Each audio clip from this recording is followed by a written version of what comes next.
Start. Class 9 math का example number 10 है, chapter दूसरा।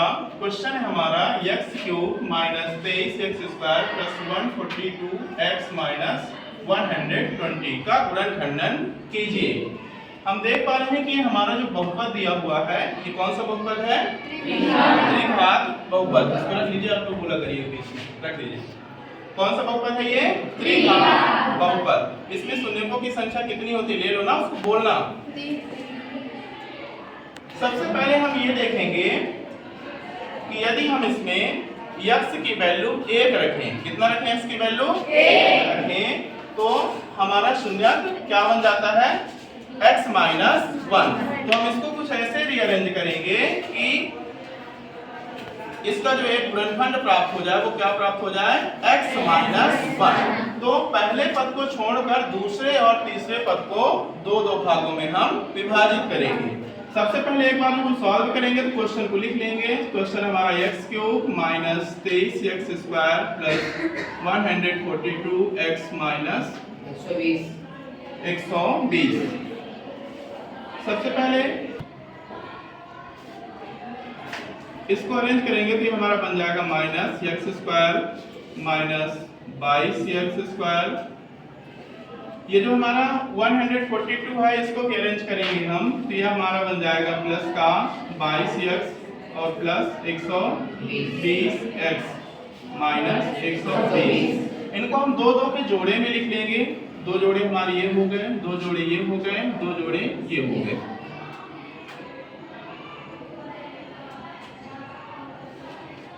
अब आगे हम देख रहे हैं कि x³ और माइनस x² में कॉमन हमारे पास आ रहा है x²।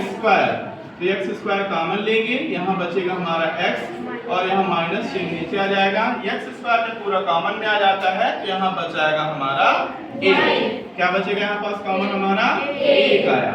इसके बाद दूसरा पद है हमारा माइनस 22x² प्लस 22x। इन दोनों में से कॉमन क्या मिलेगा हमें? माइनस 22x यहाँ से हम कॉमन लेते हैं तो यहाँ क्या बच जाएगा आगे? x minus 1। इसके बाद यहाँ कॉमन क्या आएगा हमारा? 120 कॉमन आएगा। 120 जब हम कॉमन लेंगे यहाँ से तो क्या बचेगा? अब इन तीनों पदों में से हम तीनों जगह देख रहे हैं x minus 1, x minus 1, x minus 1। तो तीनों में से कॉमन हमें क्या लेना होगा? x minus 1। तो x माइनस 1 जब हमने कॉमन लिया तो यहाँ बचा x², फिर बचा माइनस 22x प्लस 120। अब हम देख रहे हैं कि x माइनस 1 कॉमन लेने के बाद इस त्रिघात बहुपद से x माइनस 1 जब हमने कॉमन लिया तो हमें प्राप्त हुआ x² माइनस 22x प्लस 120। तो x² माइनस 22x प्लस 120 कौन सा बहुपद कहलाया? द्विघात बहुपद। तो द्विघात बहुपद का फिर से हम क्या करेंगे? गुणनखंड करेंगे। तो गुणनखंड करने के लिए सबसे पहले हम इसकी तुलना सामान्य रूप से कर लेते हैं। यहाँ a की वैल्यू क्या आती है? 1, b की वैल्यू -22 और c की वैल्यू 120। तो सबसे पहले हम ये रफ कार्य में कर लेंगे a और c का गुणा। a की वैल्यू है 1 और c की वैल्यू है 120। तो 1 और 120 का जब हम आपस में गुणा करते हैं तो कितना प्राप्त होता है हमें? 120। b का मान जो है हमारा वो कितना है? -22। यानी 120 को हमें दो पदों में तोड़ना है। उन दोनों पदों का जब हम आपस में गुणा करें तो कितना आए? 120। और उन दोनों पदों को जब आपस में जोड़े घटाएं तो कितना आए? -22। 120 का गुणनखंड करके हम देख लेंगे तो गुणनखंड हमें प्राप्त होगा। 2 से कट जाएगा 60 दूना 120, 2 से कट जाएगा 30 आएगा, फिर से 2 से कट जाएगा 15 दूनी 30, 3 से कट जाएगा 3 बचे 15 और 5 एकम 5। हमें गुणनखंड प्राप्त हो रहा है 2 गुणे 2 गुणे 2 गुणे 3 गुणे 5। हम यदि देखें कि 5 और 2 का गुणा कर दें तो 5 गुना 10 हो जाता है। 2 दूना 4 और 4 तिहाई 12, यानी हमारे पास 12 गुणे 10। तो 12 और 10 का जब हम आपस में गुणा करते हैं तो 12 दाम कितना आता है? 120। लेकिन इन दोनों पदों को जब हम हम आपस में जोड़ेंगे यानी 12 को और 10 को आपस में जोड़ेंगे तो आएगा कितना 22 आएगा, लेकिन एक आएगा प्लस का, लेकिन हमें लाना किसमें है माइनस का। तो माइनस का 22 लाने के लिए हम क्या करेंगे, इन दोनों संख्याओं को माइनस करेंगे।